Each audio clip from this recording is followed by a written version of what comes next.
येईल ना साहित्य त्यावेळेला आम्ही तुम्हाला बोलवणार आहे. त्यामुळे ती तुमच्या लक्षात आलं का मुद्दा. खरोखरच जे यावेळेला वाटप होईल जेव्हा कुठे त्यावेळेला तुम्ही यावा अशी एक विनंती आहे. तो मागला मुद्दा आता तुमचा क्लिअर झाला असेल. दुसरा गोष्ट आपल्याला स्पोर्ट ड्रेस घ्यायचे. आता पुढच्या महिन्यामध्ये जसं आंतरराष्ट्रीय लेवलला खेळाचं महत्व आहे तर मुलांना स्पोर्ट ड्रेस पाहिजे.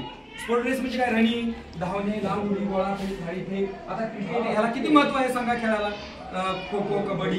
परंतु आपली मुलं तिथं कमी पडतायत. तर सर्व पालकांना मी विनंती करतो की स्पोर्ट ड्रेस आपण घेतले पाहिजे. आम्ही शूज दिलेत पण ते रनिंगचे शूज नाही तर ते तुम्ही घ्या.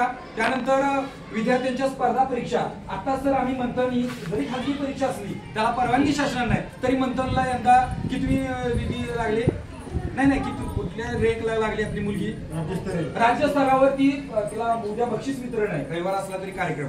म्हणजे गुणवत्तेच्या बाबतीत आम्ही कुठं कमी नाही. प्रज्ञाशोध परीक्षेमध्ये सुद्धा मुलं लागलेले पास झालेले आहेत. आतापर्यंत पासच होत नव्हती पण आपण पासिंगच्या तिथपर्यंत पोहोचलो. लगेच काय सर भोसले ताई सरपंच मॅडम लगेच काय ती हळद हो गोरी असं नाही होणार.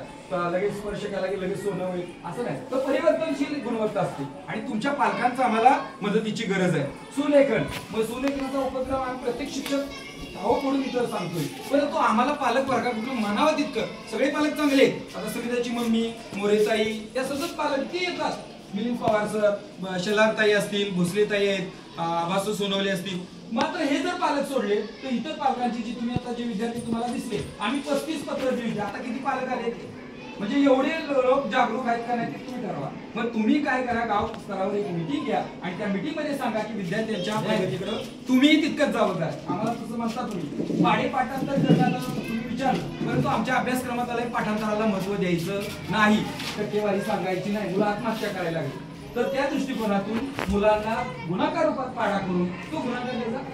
सगळ्याच आता मगाशी चुकलं परंतु ते गडबडीत झालं असेल परंतु निश्चितपणे झाले चुकलेलं माझंही लक्ष होतं. एक सांगतोय मी तर जरी असं झालं तरी निश्चितपणे पालक मी तिथं समीराची मम्मी येत आहे. अत्यंत जागरूक पालक म्हणजे आमच्या 35 पालक बरोबर होतं पण तिला कॉन्फिडन्स नव्हता की माझं बरोबर आहे. म्हणजे कॉन्फिडन्स आत्मविश्वास मुलांमध्ये जागृत झाला पाहिजे. परत वृक्षारोपण तर ग्रामपंचायतीने आम्हाला झाड दिले पाहिजे. एक पेड माँ के नाम हे आता उपक्रम आलाय आणि आम्हाला सारखं फोटो सेशन सारखं 2-2 तासाला मोबाईल बघायला लावलाय सरकार. किती 2-2 तासाला सारखं नाही बघलं तर आम्हाला नोटीस येते. मला नोटीस आलेला आहे पण त्या ह्याच्यावर इथं नुसती लाकडं पडली सीसीटीव्ही नाही म्हणून नोटीस आहे आता केंद्र प्रमुखात. तर सीसीटीव्हीचं किती महत्व आहे तर मी सरपंच मॅडम उपसरपंच आपले अध्यक्ष सगळ्यांनी सीसीटीव्ही स्वतःचं 3,500 रुपये घालून पहिल्या दिवशी सीसीटीव्ही बसवलं त्याचं उद्घाटन भोसलेत आहेत, मोरे मॅडम आहेत, शेलारत आहेत. आपण पहिल्या दिवशी सीसीटीव्ही लावलेले आहे सर्वांना माहिती आहे.